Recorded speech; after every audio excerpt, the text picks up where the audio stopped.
Paz seja com todos os irmãos da Igreja de Deus e também aos ouvintes da Santa Palavra de Deus. Dando continuidade em nosso estudo, hoje trazemos o título Profecias Cumpridas em Cristo. O verso áureo está em Colossenses capítulo 3, verso 24, que diz assim: Sabendo que recebereis do Senhor o galardão da herança, porque a Cristo o Senhor servis. Objetivo: tratar de assuntos sobre o reino de Deus. Tema de pouca repercussão, principalmente no que se refere aos 1000 anos. As profecias da Bíblia são muito claras, especialmente quando o assunto é a vinda e o reino de Jesus. Ele veio para salvar o mundo e libertar a criação da servidão do pecado. Suas próprias palavras comprovam isto, sobretudo quando ele mesmo diz: a verdade vos libertará. E não são poucas as profecias que o apontam como rei. No Salmo 2, por exemplo, Deus diz: Eu ungi o meu rei, eu o constituí sobre o monte de Sião. Pede-me, e eu te darei as nações por herança, e os fins da terra para a tua possessão. Salmo capítulo 2, versos 6 a 8. A primeira parte da profecia sobre a vinda de Cristo já se cumpriram. Falta, portanto, cumprir a segunda. Na primeira vez que veio, ele cumpriu a parte do rei que fez uma grande ceia e enviou seus servos a chamar os convidados. Desde então, o mundo é convidado para a grande ceia do Senhor. Mas as profecias de antemão denuncia que muitos dos convidados recusarão o convite. Estamos hoje recebendo o chamado de Deus para as bodas do Cordeiro, no seu reino, e mesmo assim há quem não preste atenção ou recuse o convite. E há também aqueles que aceitam, mas não estão se preparando suficientemente para tão importante ocasião. Cristo cita um convidado que não estava trajado com vestes apropriadas e foi retirado da festa. E conclui dizendo que muitos serão chamados, mas poucos escolhidos. E disse-lhes: Amigo, como entraste aqui, não tendo veste nupcial? E ele emudeceu.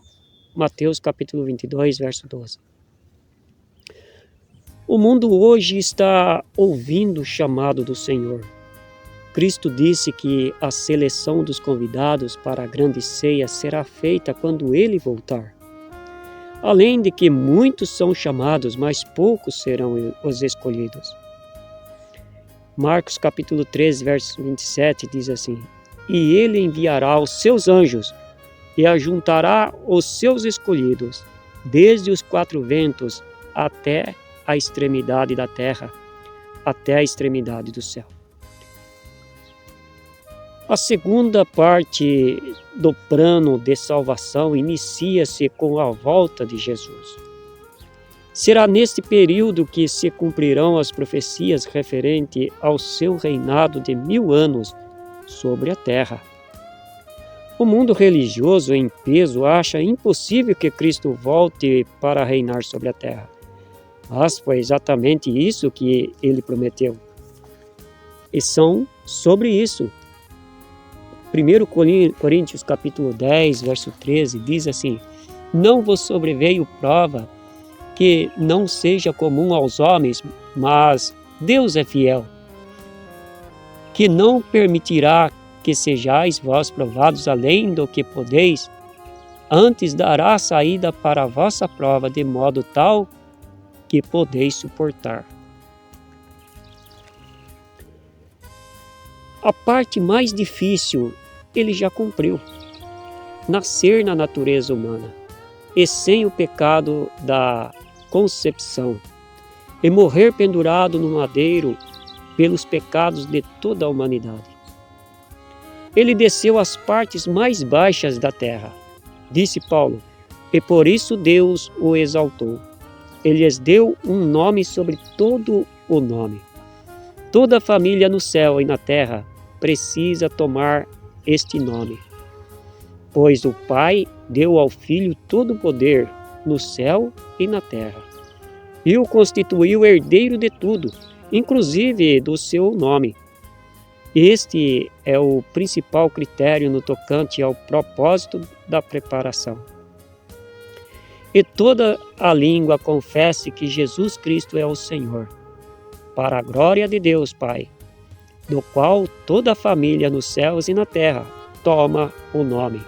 Filipenses capítulo 2, verso 11 e Efésios capítulo 3, verso 15. Que esperança deu Jesus aos santos? E que lhe fará quando voltar? A promessa de Jesus, segundo a versão americana da Bíblia King James, é ajuntar os seus escolhidos no lugar onde ele estava quando deu-lhes a palavra de voltar. Segundo a Bíblia em questão, Jesus disse, isto é, para que vocês também estejam comigo onde eu estou.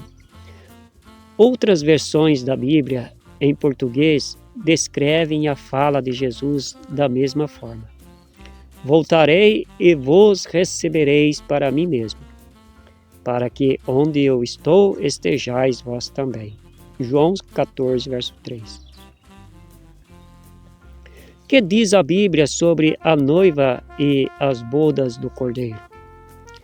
A igreja é chamada na Bíblia de a noiva do Cordeiro e será arrebatada nas nuvens para o encontro com o Senhor nos ares. De acordo com Apocalipse capítulo 19, verso 7, a noiva estará preparada para a volta do esposo. Portanto, hoje é o dia da preparação. Estamos no limiar do dia do retorno do esposo, e somente aqueles que estiverem preparados poderão entrar com ele para as bodas. Hoje, a igreja está ainda sujeita a muitas dores e tribulações e até perseguições, mas é indispensável que seus membros se preparem e estejam de vestes brancas naquele grande dia. Apocalipse capítulo 19, verso 7. Que representa as vestes nupciais no contexto da palavra de Jesus? Vestes brancas é o ornamento da noiva, que deve estar adornada a caráter para as bodas do Cordeiro. As vestes brancas simbolizam a justiça dos santos e é também a doutrina, especialmente do batismo, que representa a justificação da noiva no sangue do Cordeiro, para santificar, purificando-a com a lavagem da água pela palavra. Efésios capítulo 5, verso 26. Que Deus nos ajude e nos abençoe, em nome de Jesus. Amém.